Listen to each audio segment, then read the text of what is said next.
عثمان شامی صاحب، آپ کی نظر میں ایک ایسے وقت میں اپنے وزیر اعلیٰ کو کہہ دینا کہ اگر نئی معاملہ سنبھالے جا رہے تو استعفیٰ دے دیں، کسی اور کو موقع دیں، جب آپ نے 5 اگست کی تحریک کا اعلان کیا اور اس کو پیک پر لے کے جانا ہے تحریک کو، تو لوگ کیسے فالو کریں گے اس وزیر اعلیٰ کے پیچھے، کیسے جائیں گے اس تحریک کو پیک پر لے جانے کے لیے؟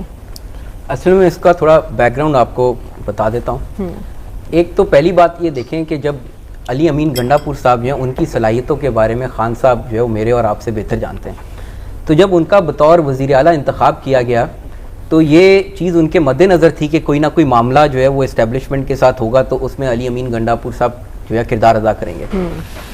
پھر کل ایک ہمارے بڑے قریبی دوست ہیں، ان کی گنڈا پور صاحب سے بات ہوئی تو انہوں نے یہ ان کو بتایا کہ بھائی میں نے تو پورا پلان بنا کے دیا تھا اور چیزیں کافی حد تک طے ہو گئی تھیں، لیکن کہ پھر کوئی نہ کوئی بندہ جاتا ہے اور وہ خان صاحب کے کان بھر دیتا ہے اور ان کا تبدیل ہوتا ہے، ان کی رہائی کا، یعنی ڈیل کی جو بات ہو رہی ہے.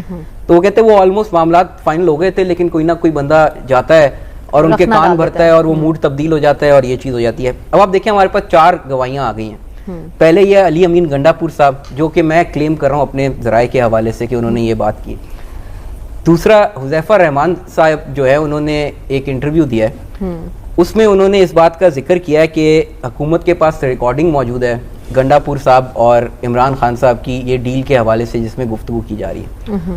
دوسرا انہوں نے یہ کہا کہ یہ ڈیل ہو رہی تھی ایک جو ہے میرے خیال میں برطانوی ہائی کمشنر جو ہے وہ بھی کردار ادا کر رہی تھی اور ان کو بھی خان صاحب نے یہ گارنٹی دی کہ میں معذرت کروں گا 9 مئی کے اوپر. لیکن پھر اگلے دن جب رپورٹرز وغیرہ سامنے آئے ان کے تو انہوں نے وہ ان کا موڈ پلٹ گیا اور انہوں نے الٹا تنقید کر دی اور کہا کہ میں کیوں ڈیل خراب کس نے کی؟ خان صاحب نے. میں ابھی اس پہ بھی آتا ہوں کہ کیوں خراب ہو رہی ہے ڈیل.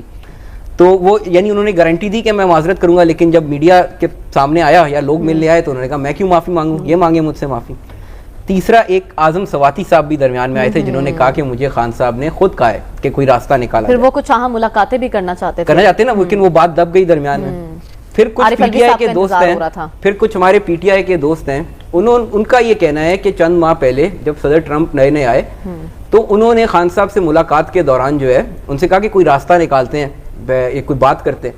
تو خان صاحب نے کہا کہ بھئی وہ علیمہ بتا کے گئی ہے کہ 2 ہفتے ٹھہر جاؤ، بس وہ معاملہ امریکہ میں بڑا گرم ہو رہا ہے تو وہاں سے کوئی نہ کوئی ہو جائے گی، تو اس لیے تم لوگ صبر کرو. اب آپ دیکھیں مسئلہ یہ ہے اصل میں بنیادی طور پہ کہ خان صاحب جو ہے وہ اندر اس وقت مقید ہیں اور وہ ان کو جو ہے وہ ایک کنفیوژن کا شکار بھی ہیں. یعنی ایسی بات نہیں ہے کہ ان کے ذہن میں کبھی ڈیل کرنے کا خیال نہیں آیا. میں نے تو آپ کو ریفرنسز بتا دی ہیں اور یہ سارے ایک ہی واقعے کی طرف نشاندہی کرتے ہیں جو ٹائمنگ سے اگر آپ اندازہ لگائیں تو یہ اس کا مطلب یہ ہے کہ ان کے دل میں کبھی خیال آتا بھی ہے، لیکن یہ کہ پھر لوگ جا کے الٹی سیدھی گفتگو ان کو کرتے ہیں، ان کو کچھ ورگلاتے ہیں. اب ایک بندہ کون سے لوگ ہیں؟ کیونکہ بہت سے لوگ تو شکوہ یہ کرتے ہیں ہماری ملاقات ہی نہیں، جن لوگوں کی ملاقات ہوتی ہے تو ظاہری بات ہے وہی لوگ یہ کر رہے ہوں گے نا، جو بھی ان کے گھر والے ہیں جو بھی. اچھا دوسری بات آپ نے گنڈا پور صاحب کا بولا.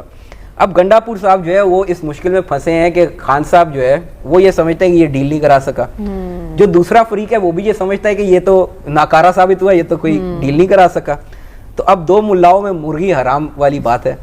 لیکن میرا خیال یہ ہے کہ ان سے بہتر کوئی متبادل بھی دونوں فریقین کے پاس موجود نہیں ہے. تو اس لیے علی امین گنڈا پور صاحب جو ہے ان کو although مشکلات ہیں، بہت سارے لوگ پی ٹی آئی کے اندر ان کو تنقید کا نشانہ بنا رہے ہیں اور کچھ اس وجہ سے بھی تنقید کا نشانہ بناتے ہیں. لیکن میں یہ کہتا ہوں کہ وہ جو ڈیل ویل کرانی کی کوشش کرتے ہیں یا ان کا رویہ نرم ہوتا ہے وہ خان صاحب کی ہدایات کے مطابق ہوتا ہے. اچھا. اور اب خان صاحب کے پاس اور نہ دوسرے فریق کے پاس کوئی اور بہتر متبادل موجود نہیں ہے تو یہ علی امین گنڈا پور صاحب ہی معاملات چلاتے رہیں گے، میرا تو یہ خیال. لیکن جو بیان انہوں نے دیا ہے جیل سے یہ الارمنگ نہیں ہے؟ یہ جیل کا جو بیان ہے نا وہ جس طرح حسن عسکری صاحب نے کہا اس کو سنجیدہ نہ لیں، کیونکہ آپ وہ کسی وقت کسی موڈ میں ہوتے ہیں، کوئی بندہ جا کے کوئی کسی نے بات کی ہوئی کہ گنڈا پور صاحب نے یہ حرکت بڑی خراب کیا، انہوں نے کہا ہوگا ہٹا دو اس کو، یعنی یہ اس طرح بات ہی ہوگی ایک ومزیکل. آپ کہیں نا وہ آخرکار جیل میں ہے، یہ تو آپ دیکھیں گے ایک سائیکولوجیکل امپیکٹ ہوتا ہے اس کا.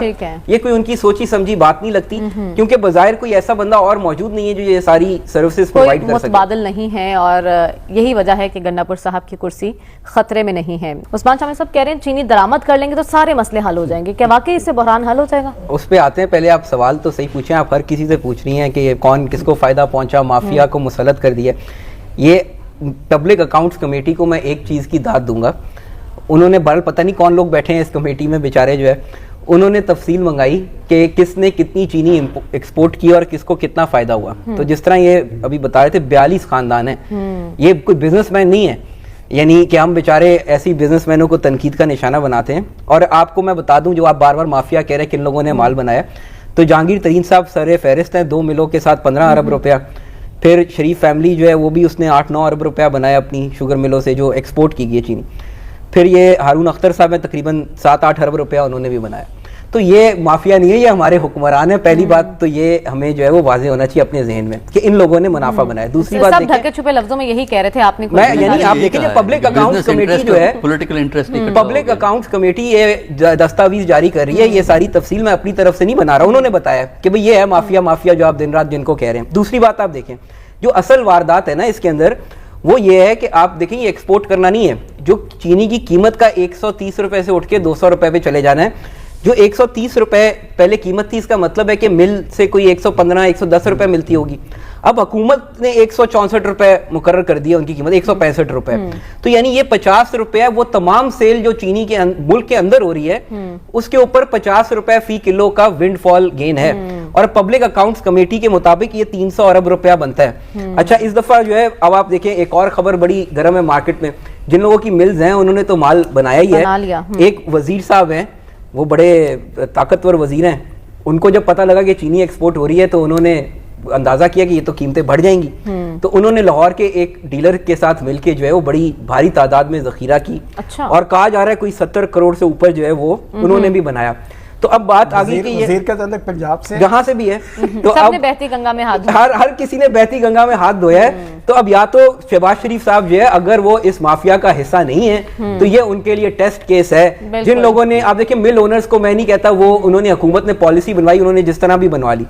تو جو حکومت کے لوگ ہیں جنہوں نے یہ رپورٹ بنائی, جنہوں نے اپروول دی, جنہوں نے ان کو یہ تجویز دی کہ یہ کام کر دیا جائے, اگر شہباز شریف صاحب جو ہے وہ اگلے چند دن میں ان کے خلاف کوئی کاروائی کریں گے تو اس کا مطلب ہے کہ وہ سنجیدہ ہیں. ادروائز یہ کہ جس طرح ہم سمجھ رہے ہیں تو یہ اصل میں سارے لوگ جو ہے یہ شوگر مافیا ہی ہم پہ حکومت کر رہے ہیں. مسلط ہوئے ہیں. ٹھیک ہے.